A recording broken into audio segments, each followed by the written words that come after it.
my god, you guys. It is so friggin' hot in San Diego today. 90 degrees. I'm sure it's hotter wherever you are, but that's okay. It's hot to me. I am Scott Sigler, the author of Alive. Here we are with episode number 11. Kids are finally in the garden. The kids have finally eaten. They've got water. Everything seems pretty cool. In this episode, the tension between Em and Aramovsky comes to a head.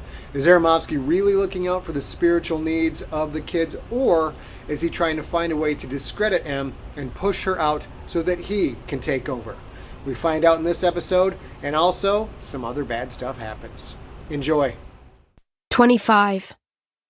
The mound of dirt is about as long as I am, about as wide as I am, because Latu was about the same size I am. It could have been me in there. Still could.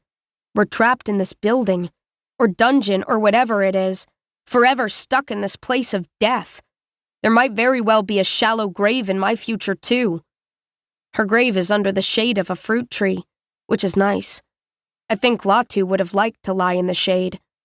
Someone wove a circle star out of thin branches and laid it on the dirt. It's very pretty. Who made that? Bello, Aramovsky says. She and Ingolfsson spent hours on it.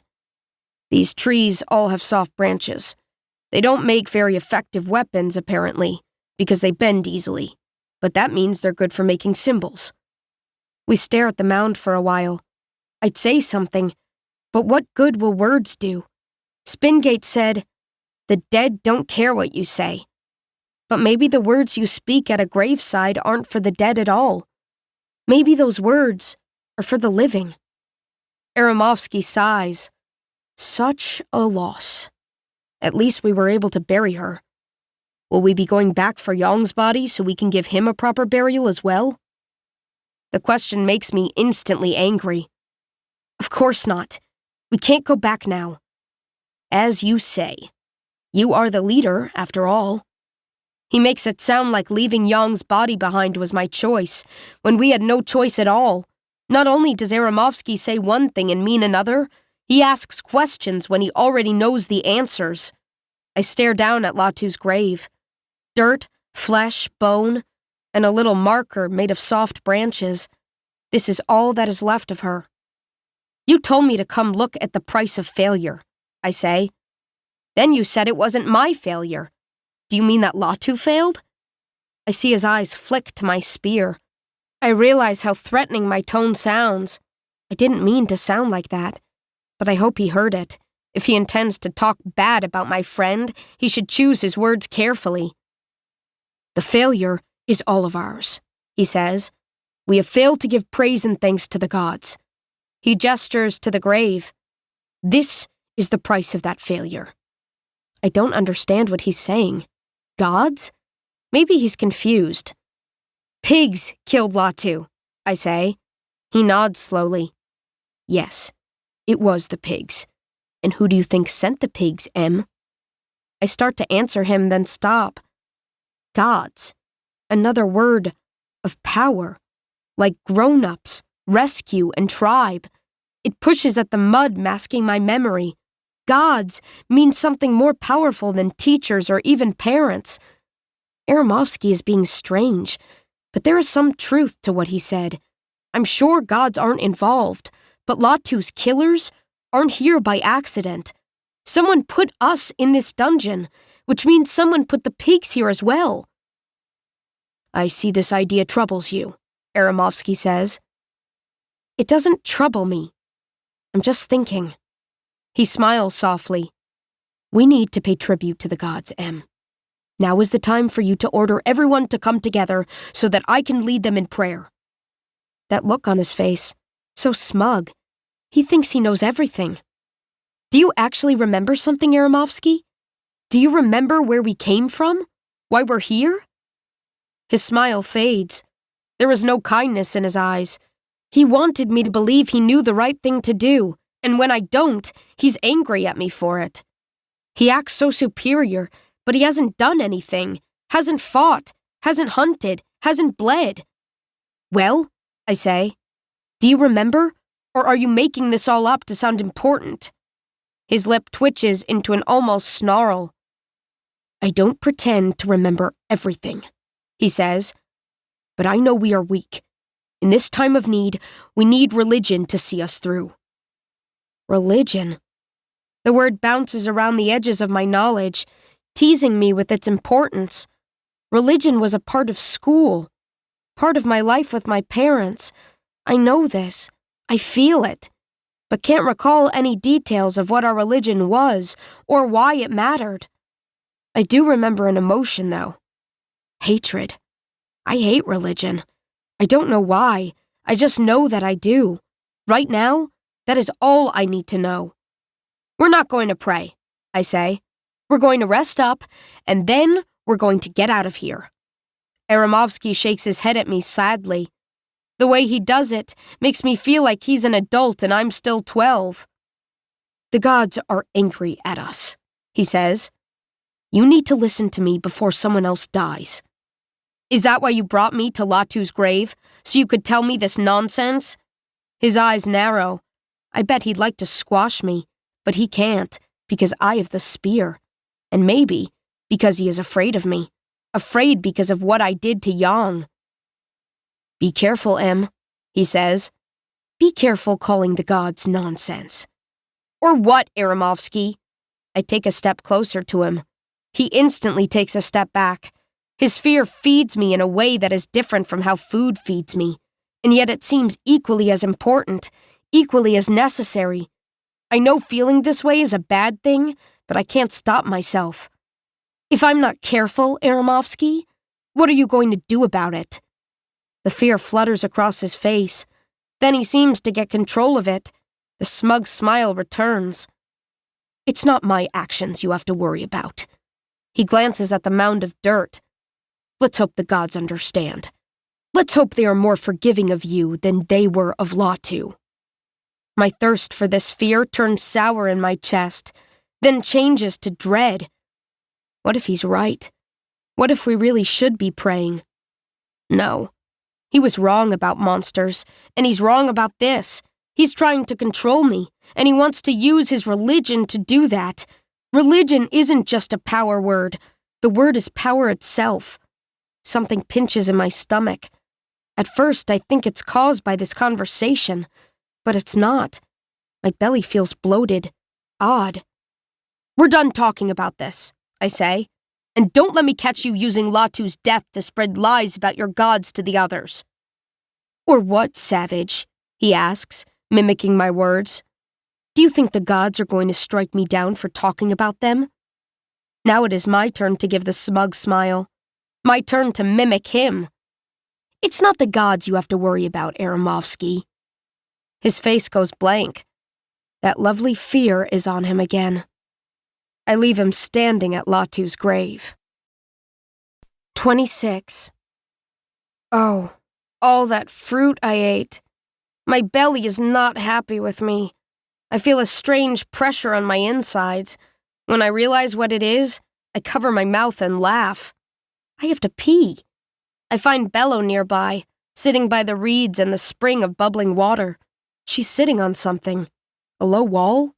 Yes, a stone wall that divides the reeds from the grass. The grass is tall enough that I didn't see it before. She's laughing with two other circles. D'Souza, a brown girl with black hair, and Ingolfsson, the muscular blonde boy who looks as wide as he is tall. The three of them smile at me. The ceiling's light plays off their cleaned shirts. Their ties are even knotted and proper. My tie is gone. I didn't realize that till now. I wonder when I lost it. They look at me like I have something important to say. This is so embarrassing. I lean in close to Bello and whisper, I have to go. Her eyebrows rise and she laughs, embarrassed. Oh, right, of course. Sorry, Em. I should have thought of that. She stands and brushes off her skirt. I'm going to show Em around, she says to D'Souza and Ingolfsson.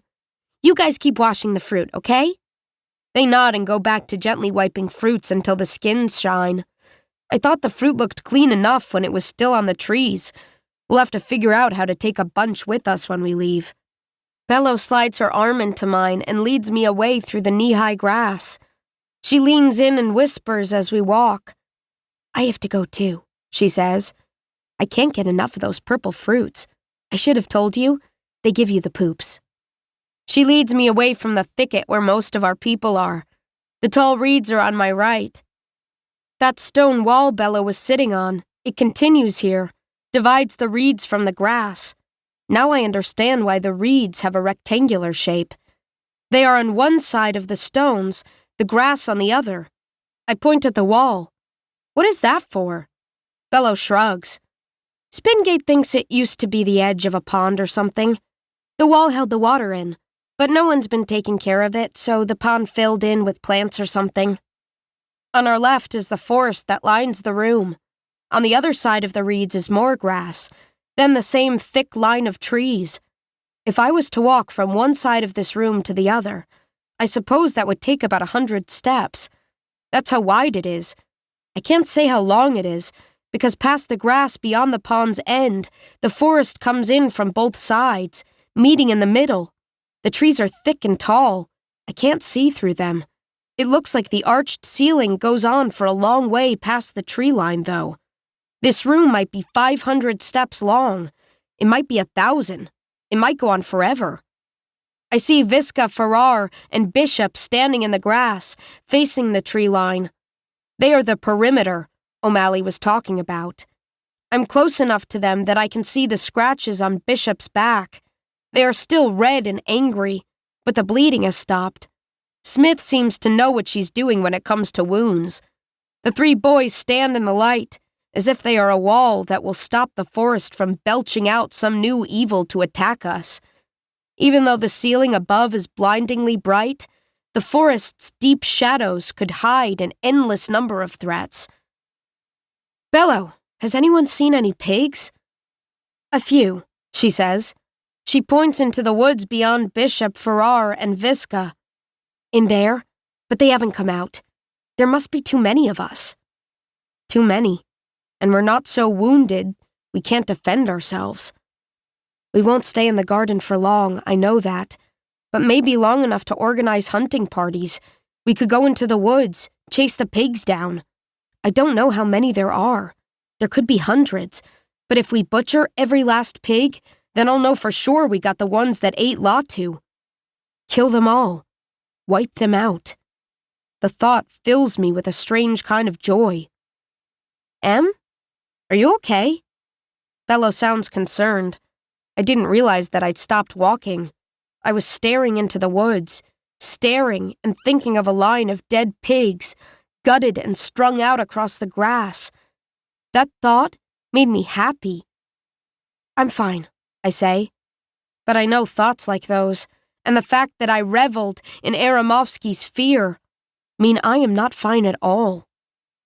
Well, come on then, Bello says. We start walking again. I notice a few dark spots up on the ceiling, irregular circles of varying sizes, some of them mushed together to form interesting random shapes. Is it some kind of mold, maybe? I squint against the brightness, look closer. It's not mold. There's nothing on the ceiling. Those dark areas have simply stopped shining. More mysteries for Spingate to figure out, I guess. Most of the ceiling glows bright as day. If only that light actually came from the sun, all we would have to do is punch through and we would be outside. We would be free. I would run so far, so fast, and I would never look back at this horrible place where grown-ups kill each other and murder little children. I turn my attention to the grass. The knee-high green blades sprout up through a thick mat of dead brown. These plants have grown, then died and fallen over and over again. Maybe the grass was once nice and neat. Maybe Spingate is right, and the pond once had open water instead of reeds. If so, that time is long past. A stinging bit of pressure flares up below my belly. Bello, I really have to go. She grimaces. I know, me too. She points off to our left into the trees. We've been going in there, she says. It's inside the perimeter, but away from where people eat. The Circle Stars patrol it pretty regular. Make sure there's no pigs, and also the underbrush is thick enough that the boys can't see us when we make our business. The boys. They're watching the girls? I know that's supposed to make me angry or concerned, but I wonder if O'Malley wants to look at me. I wonder if he watched me while I slept. No, he wouldn't watch me. Maybe he would watch Spingate or D'Souza. I think they are the prettiest of us all, but not me. I'm too short. I don't know what I look like, but there is no way I am as beautiful as they are. Bello leads me toward the trees. The grass ends abruptly where the tree shadows begin, giving way to vines and some other small plants that grow closer to the ground. A few steps past the grass line, and in the shade beneath the leaves, I see a fallen log. It is brown, rigid, no leaves left on its dry branches. It's a skeleton, a wooden version of the stripped bones we saw back in the hall. How long has it been here? I see more logs. Some are crumbling, a darker brown that is disintegrating into little pieces. There are scraggly bushes and smaller plants growing from and near the rotting logs. Vines climb over everything, even up the trunks of living trees. This whole place looks wild. It doesn't make any sense. We're still underground, I'm sure of it. How can such a wild place be in the middle of a dungeon? As my feet leave the grass and step onto the vines and creepers, I get the feeling that someone is watching. I turned quickly. Out in the grass, Bishop is staring at me. I expect his face to flush red because I caught him looking, but instead he smiles. I feel tingly. He should be embarrassed, but I'm the one that gets a hot face and has to turn away. A pain in my lower parts reminds me I still have to pee. Have to pee bad. I need to find a place where no one can watch. I follow Bello into the woods. It isn't dark in here, because a bit of light filters through the leaves, yet the shadows are plentiful and deep. We weave around tree trunks, edge past bushes, trying to make sure no one can see us. Branches catch on my shirt. I move gently and they slide free. The dead leaves are thick, a soft mat that can't completely protect me from the broken sticks that poke at my feet. This underbrush is dense. I'm glad the circle stars come through here, as Bello said, because this looks like a good spot for pigs to hide. If we stay in the garden much longer, I'll make sure we find a better place to do our business. Bello moves a little to the right. I go a little to the left. The woods end at a wall. It's green and lush, the same thick branches that make up the thicket Bishop and I crawled through to get here. At the top of the wall, far higher than I can reach, the arched ceiling begins the sprawling curve that will take it up, away, and across. I slowly reach my hand through the thicket. My shoulder is starting to press against the stems when my fingertips hit cool, damp stone. Stone. Just like all the archway doors, just like the dome room and our coffin room. Maybe the walls aren't made of stone. Maybe the halls and rooms were carved from it. And the way we were going up and up and up, maybe this whole strange place is inside a mountain. Something hits me. That walk alongside the pond. That didn't feel like we were walking uphill. The incline has always been so slight, it is barely noticeable. But when Bello and I were walking through the grass, that felt flat. All this time, I believed that a step up was closer to a step out. But if we really are in a mountain, maybe the way out is actually sideways. It hurts my head to think about it. I'll talk to Spingate after I pee. I swear it feels like I've never gone in my whole life. I'm surrounded by trees and bushes, bathed in shadow. I look around, but don't see Bello. For the first time since Spingate came out of her coffin, I am alone. I rest my spear against a tree, slide up my plaid skirt, and pull down my underwear. I realize that Bello probably washed those too. I can't believe the girls saw me naked. What would my mother say if she... Movement on my right. I rush to cover up, thinking one of the boys followed us in here. I relax when I realize it's only Bello. She's a little ways away, doing the same thing I'm doing. Through the branches and underbrush, I see her smile a big smile that crinkles her eyes and makes her two white cheeks rise up high. Then she looks away. I can tell that she's embarrassed, just like I am. Here in the garden, Bello is a completely different girl than she was in the endless hallway. Maybe some people are meant to walk up front and face danger, while others are made to walk in back, where it is safe. Still, I don't want her to be able to see me doing my business. I scoot a little to my left, putting a tree trunk between us. Finally, a moment to myself. In that quiet instant, I can hear laughter from our group echoing out across the grass and into the woods. They are happy. They are safe. I love that sound. Movement on the right again draws my eye, but this time I don't look. I'm sure Bella wants her private time as much as I want mine. I hear a branch move, leaves rustle. Then I hear something else. A muffled scream. I look around the tree trunk. Through the leaves, I see Bello, see her wide, panicked blue eyes, and see something black around her waist, clamped over her mouth. She's yanked backward. Bello vanishes into the underbrush.